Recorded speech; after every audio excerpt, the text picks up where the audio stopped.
मेरे साथ हैं इजाज़म संधू साहब जो सदर हैं मरकज़ी अंजुमन ताजरा अली को चट्टा के। सदर साहब अस्सलाम वालेकुम।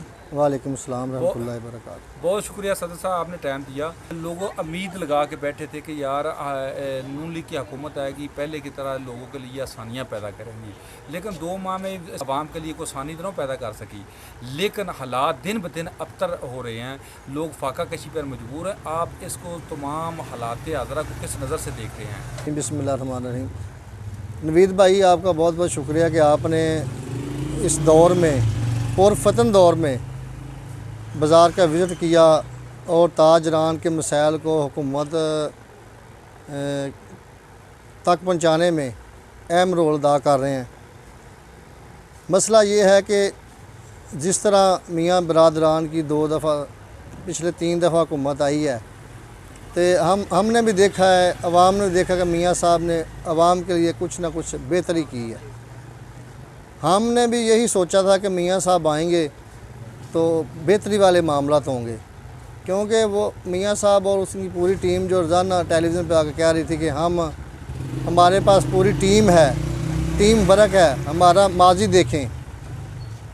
हमने माजी देखकर ये तवक्को की थी कि शायद मियाँ साहब आएंगे और मियाँ बरादर आके मुल्क कुछ बेहतर करेंगे, लेकिन जो 100% ही उल्ट काम हुआ है। देखें, पिछली 4 साल हुकूमत में महंगाई का तनासब देखें और ये 2 महीने में देखें जी। सबसे बड़ी ये बात है कि पहले जो लोग मियाँ बरादरान के फेवर में बातें करते थे, अब उनकी ज़ुबान बंद हो गई है जी। ये मियाँ बरादरान के लिए एक लम्हा फ़िक्रिया है कि पहले जो 80% उनके साथ लोग थे, अब बामुश्किल है जो अशराफिया है, जो जिनके पास इतने वसाइल हैं, वो तो मियाँ बरादर का नाम ले रहे हैं। लेकिन क्योंकि मैं इधर बाज़ार का सदर भी हूँ और पब्लिक डीलिंग हमारी बहुत ज़्यादा है, तो मैं देख रहा हूँ कि जो औरतें, जो गरीब तबका मियाँ साहब के नाम पर जान कुर्बान कर रहे थे, आज वो भी मायूस हो गए हैं। मियाँ बरादरान को चाहिए कि खुदारा। सदर साहब, मायूसी गुनाह है, हर जो भी कौम बनती है इसको मराहल से गुजर कर बनती है। तो ये जो वक्ती तौर मुश्किलात हैं, वो दावे तो ये कह रहा है कि इंशाल्लाह आने वाले दिनों में बेहतरी आएगी। आप इसको किस नज़र से देख रहे हैं? देखना, मायूसी गुनाह है, लेकिन वो हमारे लिए गुनाह है। लेकिन जो ये दावे कर रहे हैं ना, लेकिन देखना, मुफ्ती इस्माइल साहब फरमा रहे हैं कि पेट्रोल मज़ीद महंगा होगा, तेल महंगा होगा। आज मियाँ साहब वज़ीर-ए-आज़म हमारे हरदिल अज़ीज़ वज़ीर-ए-आज़म ने भी ये बयान दिया है कि जुलाई में मज़ीद लोड शेडिंग होगी। जब मायूसी तो तब है ना, कोई किरण नज़र आए, जिन्होंने ये बेहतरी करनी थी, वो ही फरमा रहे हैं कि मज़ीद टफ़ टाइम आने वाला है, सख्त टाइम आने वाला। तो फिर उसमें मायूसी नहीं, हमें तो 100% उम्मीद है कि ये मियाँ साहब भी खुदारा ऐसा ना हो कि ये भी फ़्लॉप हो जाएं। अगर मियाँ साहब भी फ़्लॉप हो गए जिस तरह पिछली हुकूमत फ़्लॉप हुई है, तो मैं देख रहा हूँ कि 2-3 महीने के बाद बहुत बड़ा एक इनकलाब आने वाला है। वो इतना बड़ा इनकलाब आएगा, उसमें से जितने भी अशराफिया हैं, जिसने भी मुल्क का लूटा है ना माल, वो उन्हें उंगलना पड़ेगा।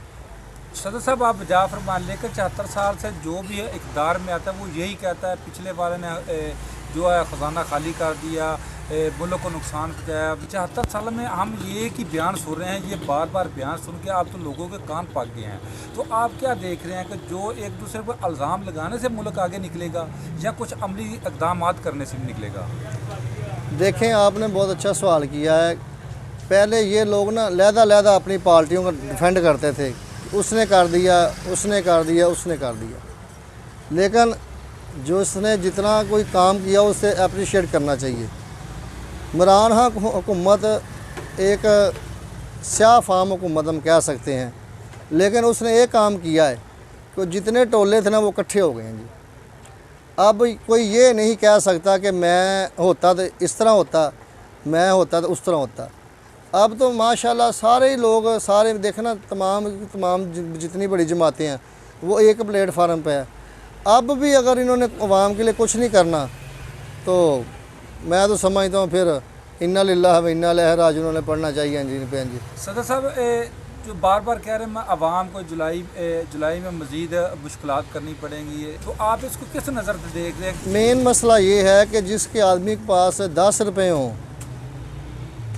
उससे तो रिलीफ मांग रहे हैं, उस पर तो टैक्स लगा रहे हैं, और जिसके पास 10 करोड़ डॉलर हैं उसे पूछा नहीं जा रहा। मैंने आपको पहले बताया है कि जो हालात हैं उसमें अपने आप को पहले कुर्बान करना पड़ेगा। देखें मियाँ बरादरान या जरदारी बरादरान है या और जितने हैं तरीन बरादरान वगैरह, क्या इनके पास सरमाया नहीं है? वल्ला आप हम ये अवाम पाकिस्तान की से ये नहीं कह रहे कि आप कर्ज़ा क्यों ले रहे हैं, हम कहने कर्ज़ा ले के आपने इतने जो पैसे बहुत डॉलर बहुत बाहर जमा किए हैं उसे लेकर आए मैदान में। अपने आप को जिस तरह अवाम के तवक्कुआत हैं आपसे, आप वो अपना पैसा डॉलर लेकर आएँ, अवाम को इत्मीनान मिले जनाब हम आपके लिए अपना माल भी और जान कुर्बान करने के लिए तैयार हैं, तो फिर तो अवाम इनके साथ अब चलेगी। अगर यही काम रहा तो इंशाल्लाह मैं देख रहा हूँ कि पाकिस्तान के ना ये अशराफिया जो है ना, वो देख लें कि श्रीलंका में 92% लोग पढ़े लिखे थे तो उन्होंने ये हाल किया है, तो हमारे मुल्क में तो 10% भी नहीं पढ़े लिखे हैं। नहीं मियाँ क्या साहब, हाल करेंगे इनका? सदर साहब मियाँ साहब ने सख्त फैसला तो किया है कि अपने जितने वज़रा थे, अपनी हुकूमती मशीनरी थी, उसमें 10% उन्होंने कट लगाया उनकी मरात में, तो आप इसको किस नज़र से देखते हैं? देखें, आटे में नमक ना कम करने से मिलाने से तो नहीं ना बेहतर होगा। बेहतर तो ये है कि इक्वली हर एक मामला जो है ना, जितनी मुरादात हैं अशराफिया के पास वो तमाम ख़त्म की जाएँ। जहाँ 40-40, 50-50 गाड़ियों के काफ़िला जाता है प्रोटोकॉल पे, वो 2-3 कर लें। अव्वल तो मैं कहता हूँ कि इतना बेहतर निज़ाम करें कि आपको प्रोटोकॉल की ज़रूरत ही ना पड़े जी, आपको ये ज़रूरत कभी ना पड़े कि ना रास्ते में खुदा न खास्ता में कोई आदमी नुकसान पहुँचाएगा। जब आपने आवाम को रिलीफ देना है तो लोग तो पहले भी आप पर जान कुर्बान कर रहे थे, तो मैं समझता हूँ अब भी करेंगे जी। वल्ला ये 40-40, 50-50 गाड़ियों का प्रोटोकॉल छोड़ें, ठीक है, एक आधी गाड़ी लेकर जाएं, और ये जो बड़ी गाड़ियाँ ये DC को AC को मिली हुई हैं, इनको जो पहले गाड़ियाँ मिलती थी वो तो अलाउ की जाएँ, छोटी गाड़ियाँ दी जाएँ, सुजुकी वगैरह दी जाएँ जो पहले थी जी। जब एक आदमी है उसको 80-90 लाख की गाड़ी दी जाती है, वो वज़ीराबाद या गुजरांवाला से आता है, वो 20-30 हज़ार का पेट्रोल ज़ाया करके जाता है, उससे काम करें जी। काम तो इन लोगों ने करना नहीं होता, यहाँ तो कोई काम करना हो ना फिर जी। तो बेहतर ये है कि इक्वली तौर पे तमाम जितने महकमे हैं, तमाम जो वज़रा हैं, फ़ौजी अफसरान हैं, वापडा वाले, रेलवे जितने भी हैं, इनके सिर्फ इनको तनख्वाही दी जाए, इनके लॉन्स वगैरह काट कर वो ख़जाने में जमा किए जाएँ। अच्छा सदर साहब, जो लाइट का बुरान है, लाइट के बुरान पे यकीनी तौर पे ये भी हमारी कारोबारी तबके में एक अहम रोल होता है लाइट का। लाइट के जाने से तो हालात ज़िंदगी काफ़ी मुतासर हुई है, आम आदमी की हुई है तो ताजरों की भी ऐसी होगी। इसको बेहतर जो है बेहतरी में लाने का कोई आपके पास तजवीज़ है? देखें ना, जिस तरह मियाँ साहब की हुकूमत आई है ना, इन्होंने फरमाया कि ना 25 यूनिट थे जो बिजली पैदा कर रहे थे और 10 चल रहे थे और 15 बंद थे। हमने ऑर्डर कर दिया कि वो 15 भी चलें। पिछले 4 सालों में बिजली हमने बहुत कम लोड शेडिंग देखी है। अगर 10 यूनिट चल कर इतनी बिजली पैदा कर सकते थे तो मियाँ साहब ने तो 25 के 25 चला दिए हैं। तो ये भी एक लम्हा फ़िक्रिया है कि 25 यूनिट्स बिजली पैदा कर रहे हैं और वहाँ फिर भी 8-10 घंटे लोड शेडिंग में मुबतला है। रही बात कारोबार की, तो यकीन जाने कि जितने टैक्स लागे हैं और जो ये हुकूमत कर रही है, बड़े मियाँ साहब को चाहिए कि वो छोटे मियाँ साहब को समझाए कि जनाब अपने घर से पैसे डाल कर ये मुल्क बचाएं, वरना कर्ज़ों से मुल्क नहीं चलेगा। जो अगर अवाम को बेहतरीन रिलीफ देना है बिजली की मद में, तो वो ये है कि जितने हमारे अफसरान हैं, जितने दफ्तर हैं, उनके जो AC हैं वो बंद कर दिए जाएं, ताकि 1 साल के लिए उनको कहा जाए कि जनाब 1 साल के लिए आप भी कुर्बानी दें, ताकि आइंदा आने वाले वक्त में हमारा मुल्क बेहतरी की तरफ चला जाए। तो सारे अगर मामलात आप कारोबारी ज़राअत पर डालेंगे, अगर कारोबार ना रहा तो आपको टैक्स कौन देगा? अगर टैक्स ना हुआ तो भाई वो जो आपने कर्ज़े लिए हैं उसकी जो किस्तें वगैरह होंगी वो किधर से आएंगी। आप इस तरह करें कि कारोबार को तरजीह दें, कारोबार को तरजीह दें, और जो ये अफसरशाही है इसके प्रोटोकॉल में कमी की जाए। इनके जो फ्री यूनिट्स हैं वो ख़त्म किए जाएँ, इनको जो पेट्रोल की मादे में मुराद दी जाती है वो ख़त्म की जाए। ये तमाम ख़त्म करके कारोबार को तेज़ किया जाए। अगर मुल्क में कारोबार होगा तो मुल्क तरक्की करेगा। सदर साहब, आप कह रहे हैं कि जितनी अफसरशाही है, ये जितने अफसरान हैं, ब्यूरोक्रेट हैं, इनके 1 साल के लिए AC वगैरह और इनकी बरात बंद की जाए, तो ये मुमकिन हो सकता है?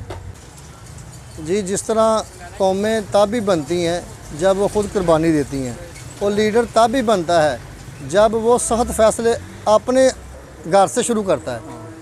देखें ना, सरकार सलातो-वस्सलाम ने सबसे पहले जो पर्दे को कमा था अपने घर से शुरू किया है, तो तब लोगों ने जाकर पर्दा किया है। पत्थर भी खुद बांधे हैं, जब खुद बांधे हैं तो फिर लोगों ने भी बांधे हैं। अपने आप को पहले आइडियल पेश करें, फिर अवाम आपके साथ चलेगी।